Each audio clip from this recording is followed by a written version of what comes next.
Some bridges take you to the other side. Others take you somewhere you were never meant to return from. The rain had been falling for hours, a constant whisper against the windshield as Ethan drove down the narrow country road. The map on his phone had frozen miles back, and the GPS voice had gone silent.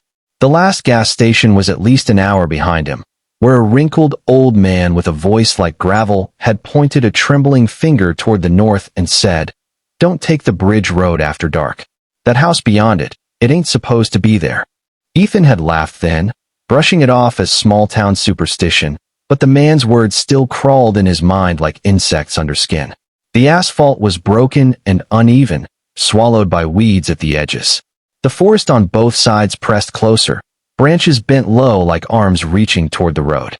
His headlights carved through the mist, revealing little more than gray emptiness ahead. Then, as if emerging from the fog itself, a faded wooden sign appeared, "Bridge closed."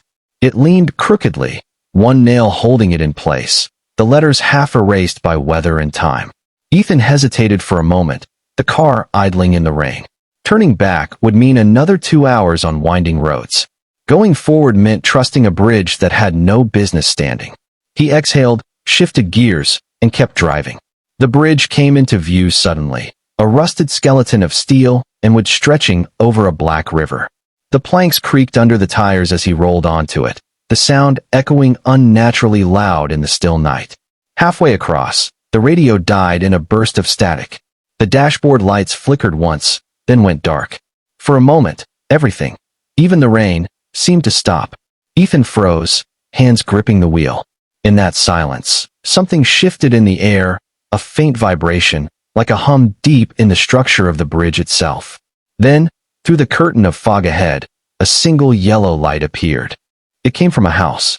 Beyond the bridge, where the road curved out of sight, stood an old two-story farmhouse with a single window glowing faintly on the upper floor.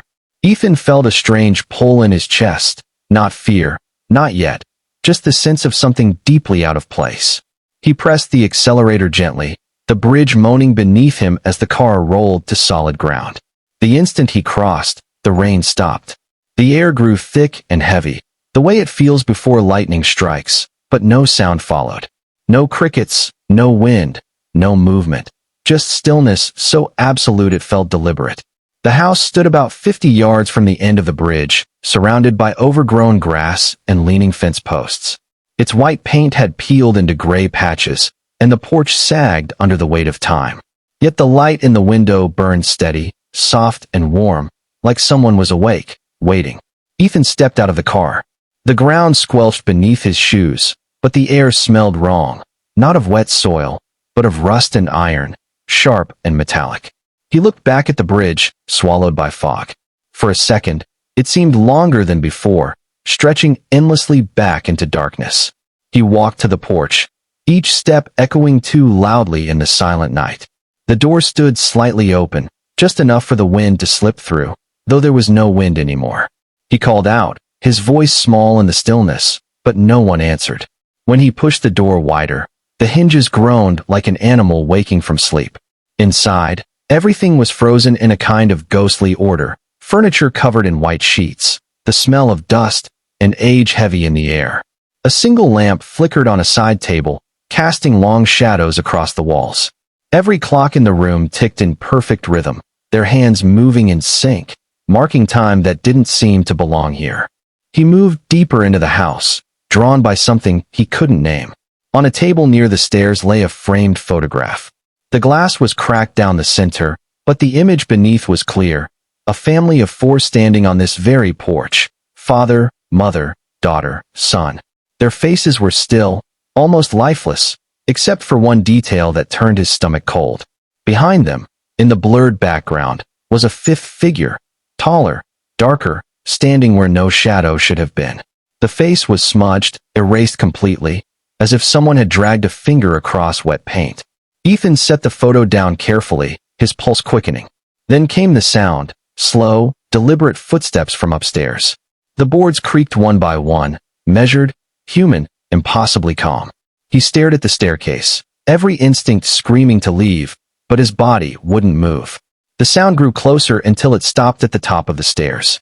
And there it stood, A shape, a silhouette outlined by the dim light behind it. No features. No face. Just the outline of a person who wasn't supposed to exist anymore. The air in the room seemed to collapse. The ticking clocks all stopped at once. Then Ethan heard a whisper, not from above, but from right beside him, near his ear. "Welcome back." Ethan spun around, but no one was there. The whisper dissolved into silence as quickly as it came. His breath fogged in the air, though the room wasn't cold. Every light flickered once and steadied again, weaker than before. He looked back toward the staircase. The silhouette was gone. Only the faint imprint of footsteps remained in the dust. Something was wrong with the air. It felt heavier now, dense and stale, as if the house was exhaling after holding its breath for too long. The ticking clocks had stopped, but the echo of their rhythm still pulsed faintly in his mind. He reached for his phone, but the screen was black. Dead. He tried the front door. It didn't move. Not jammed, not locked. Just refused to open, like it wasn't a door anymore. He forced himself to think logically. Maybe the power surge had shorted the locks. Maybe he was just tired, imagining things after hours of driving. But reason didn't explain why the air tasted like metal, or why he could hear faint music coming from somewhere deeper inside the house. A soft, old tune, a woman's voice humming beneath the static of time. He followed the sound. It led him to a narrow hallway lined with portraits. The faces in the frames were all turned toward him, not in composition, but in intent. Every set of eyes seemed to follow him as he walked. Each painted smile stretched too wide.